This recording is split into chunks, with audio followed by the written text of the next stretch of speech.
Hello students, स्वागत है आपका फिज़िक्स लैब में।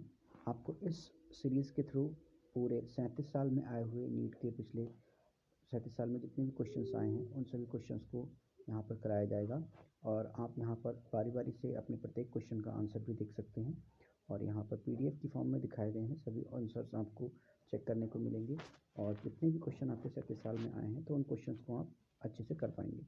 हालांकि आपके पास इतना टाइम नहीं होता है कि आप बार बार किसी क्वेश्चन को रिवीजन कर पाएँ, तो यहाँ पर इस रिवीजन के मेथड से आपके लिए लेकर आए हैं। तो पहला क्वेश्चन स्टार्ट होता है, the unit of thermal conductivity is. Option A है watt metre inverse kelvin inverse, option B है joule metre kelvin inverse, option C है joule metre inverse kelvin inverse and option D है watt into metre kelvin inverse. तो इसका option जो है आपका सही आंसर तो ए जा रहा है। तो इसका सोल्यूशन आप देख सकते हैं यहाँ पर। जैसे कि आपको पता होगा फॉर्मूला होता है K is equal to Q x upon a T1 minus T2 into small t, where Q is the amount of heat flow and X is the thickness of the slab and A is the area of cross section and T is the time taken. So यहाँ से आप देख सकते हैं K is equal to joule into metre per metre square kelvin into second. इसको हम सही से लिख सकते हैं वाट पर मीटर पर केल्विन, यानी कि इसको ऐसे भी लिख सकते हैं watt metre inverse kelvin inverse. उसके बाद हम बात करते हैं सेकंड क्वेश्चन की। सेकंड क्वेश्चन में दिया हुआ है the damping force on an oscillator is directly proportional to the velocity and उसके बाद पूछा गया है the unit of the constant of proportionality are.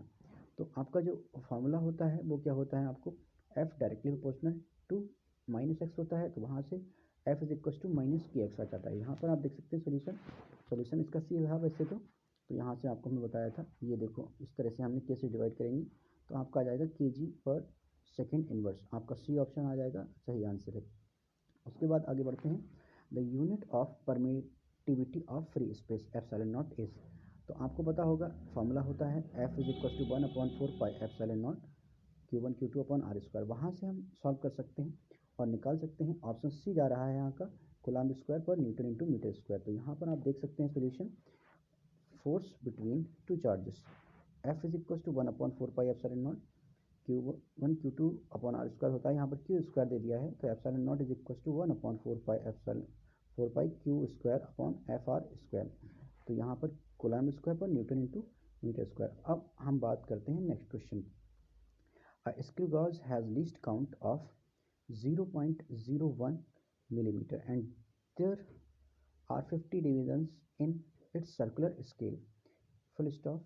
The pitch of the screw gauge is। तो इसमें हमें क्या करना है, सिर्फ मल्टीप्लाई कर देनी 50 की 0.5 से और आपका आंसर आ जाएगा सी। तो यहाँ पर देखेंगे सी इज़ द राइट आंसर। यहाँ पर हमें भी आपको बताया है नीट 2020 में आया वो क्वेश्चन है। नेक्स्ट क्वेश्चन की तरफ बढ़ते हैं। In an experiment the percentage error of accurate in the measurement of physical quantity A, B, C and D are 1%, 2%, 3% and 4% respectively. Then the maximum percentage of error in measurement X, where X is equals to A की power 2, B power half and C की power 1/3 and D की power 3। तो यहाँ पर हमें क्या करना है, कुछ नहीं करना है।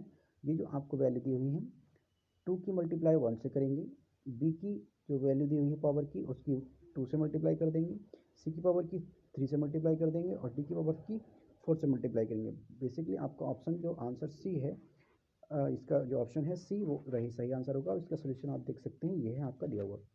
तो देखिए यहाँ पर जैसा कि हमने आपको बताया था 2 की मल्टीप्लाई 1 से कर देंगे और 1/2 की मल्टीप्लाई 2 से करेंगे, 1/3 की मल्टीप्लाई 3 से करेंगे प्लस 3 की मल्टीप्लाई 4 से करेंगे। डायरेक्ट करना होता है, इसको ज़्यादा टाइम नहीं लेना है हमें। अब आगे हम बढ़ते हैं नेक्स्ट क्वेश्चन की तरफ, क्वेश्चन नंबर 6 की तरफ। The main scale of vernier calipers has n divisions per centimeter and division of the vernier scale coincides with n-1 division of main scale. The least count of vernier calipers is। Basically इसका answer C है, तो इसका solution हम आपको दिखा देते हैं। Solution ये है, देखो यहाँ पर दिया हुआ है, डायरेक्टली हम क्या देखेंगे 1 BSD is equal to n-1 upon MSD और लीस्ट काउंट का फॉर्मूला होता है 1 MSD माइनस 1 BSD। यहाँ को जब हम सॉल्यूशन करेंगे, सॉल्यूशन करने के बाद हमारा जो आंसर आएगा 1/n स्क्वायर इंटू सेंटीमीटर में। उसके बाद हम नेक्स्ट क्वेश्चन की तरफ बढ़ते हैं। I student Measure the diameter of a small steel ball using a screw gauge of least count 0.001 centimeter. The main scale reading is 5 mm and 0 of circular scale division coincides with 25 divisions the reference level. If the screw gauge has a zero error of minus 0.004 centimetre the correct diameter of the bell is. Basically इसका answer D है। अब आप इसका solution देख सकते हैं क्या करा है, M S R plus C S R into least count minus zero error, मतलब 5 mm plus 25 into 0.001 centimetre plus हो जाएगा आपका 0.004 सेंटीमीटर। इन सबको ऐड करेंगे तो 0.529 सेंटीमीटर आपका आंसर आ जाएगा।